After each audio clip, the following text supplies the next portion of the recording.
that spiraled out. It was that one little thing. Right. It sent us through the ringer for months. Oh my God. For months. We had the police came to the house on multiple occasions, like 3 deep. That's so sad. They had my daughter stripped down to her underwear, examining her, whatever, which don't even sound like they have like the right to do that to me, but whatever.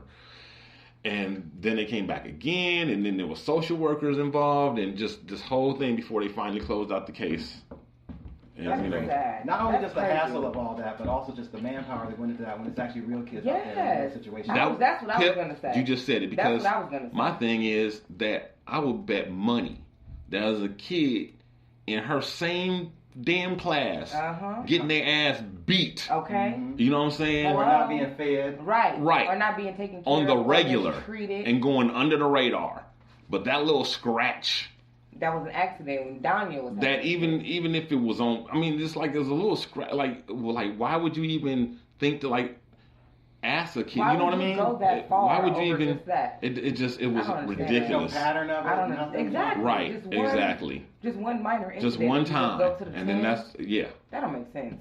So that's what I don't like that. So since then, my wife has become shell shocked. Right, of course. Like she doesn't want to. She hasn't touched her except to give her hugs since then. Of course. She hasn't, and that was like maybe 2 years ago. You see what? Of course she is. So I have to be the bad guy all the time.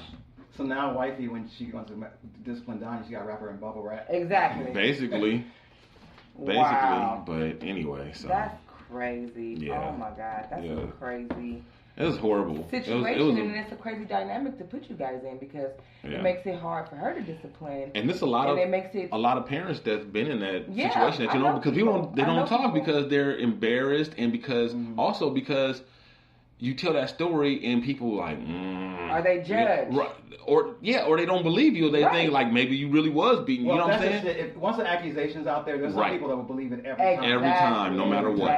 Exactly. They wouldn't have said it if it wasn't some truth to it. Right. Exactly. So that's why I was like, I'm like even leery about putting it out there like that because so people can like, totally look at us different, like we abusing our daughter or something, Yeah. I know somebody who's had that same situation happen to them, and it's the same thing. They don't even want to talk about it or bring it up because of the same fear. And then I have my friend who's afraid to discipline her son, and her son, she's afraid to discipline her son, and her son will tear up a hometown buffet. Yeah. Tear it up, tear it up, tear it up, tear it up, throw a fit, tear it up, and she's afraid to discipline him for that reason. I'll do it for her. That's what I said. I'll take the deal.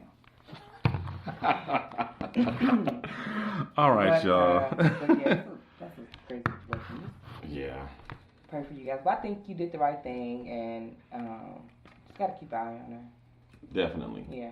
Definitely. She's still young, so. But I really think that, now that she's seen like what a big deal that I'm making out of it.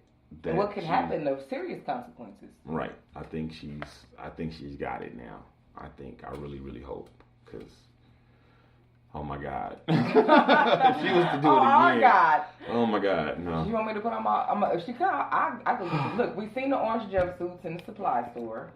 I just put on the orange jumpsuit, mess my hair up, take my weave, just go like this, show the tracks. Not go talk to her. She'll be scared straight up. Oh, boy. All right, y'all, let's get into these topics.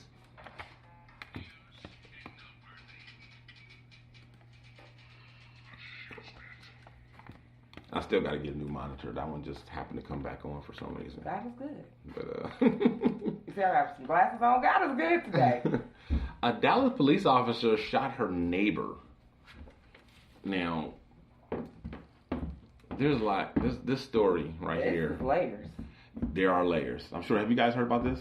Absolutely. No. You talking about the St. Lucian dude? Yes. Yeah. That is the one. So, this is how the story goes. This female officer, after working a 14-hour shift, and I say 14, I emphasize the 14 hours because the defense is, they're emphasizing that as part of their defense, okay? Which I get that. She comes home. Now she's at a apartment that she's only been living there less than 60 days. So it's relatively new. Okay. Okay. She lives on the 3rd floor, but she parks on the 4th floor. Okay. The theory is because she's tired and exhausted, overworked, or whatever. So she gets out of the car and she goes to the apartment that she, quote unquote, thinks is hers. Okay. I'm still not clear on how she enters the apartment. There are some reports that said the door was ajar, and then there's some reports that say neighbors heard banging on the door, saying "Open up, let me in," and being shouted. Right? Mm-hmm. I've heard this too. And then there's a report that says that the door was ajar, and then she used this is I guess some kind of high tech new apartment building where they have like these key cards instead of the keys, the old fashioned keys. Mm-hmm. And she used her key card but if it was ajar, then why would you even put your key card in there? And then if it was closed and they were banging on it, did the gentleman open the door? I don't know. There's a big hole right there. Right. And the different versions is very unclear. But what is clear is that once the door was open, she says the lights and everything was dark, and she saw a silhouette of a male. Thought he'd broken into her apartment, which is her apartment is actually a floor below. Right. And she opens fire, and she shoots and kills the man.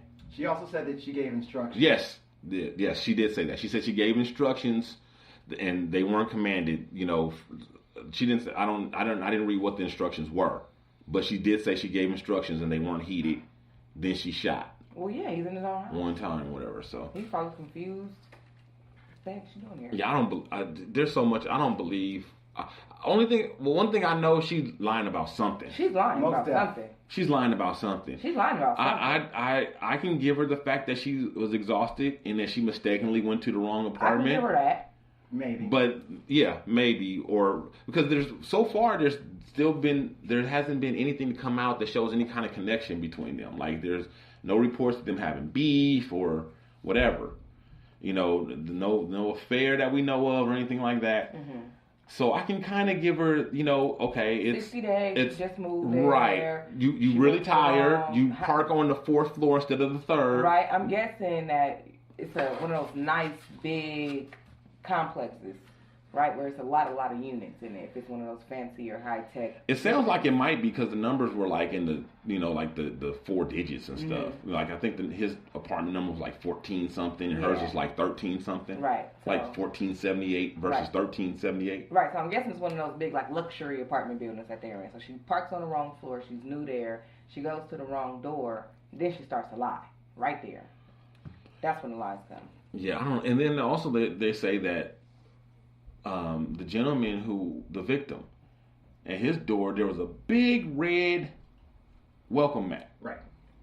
On a concrete floor, which is really hard to miss. Right. And then also the numbers are on every door.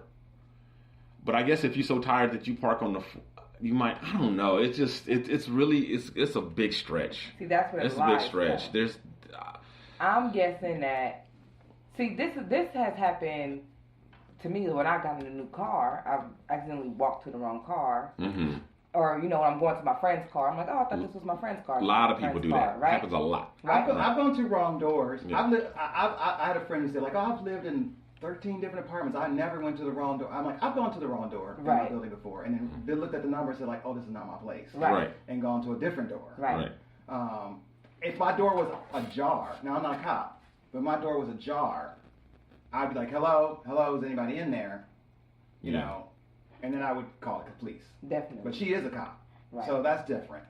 But it's something making my little neck, hair on my neck go like. Yeah, something doesn't add up. And I think the story that she's telling seems to be the one that would get her off. Right, the favorite of her. And I'm not saying that this was premeditated. Right. But it was definitely some reckless behavior on her part, and there's somebody dead because of mistakes completely made by her. Mm-hmm. Right.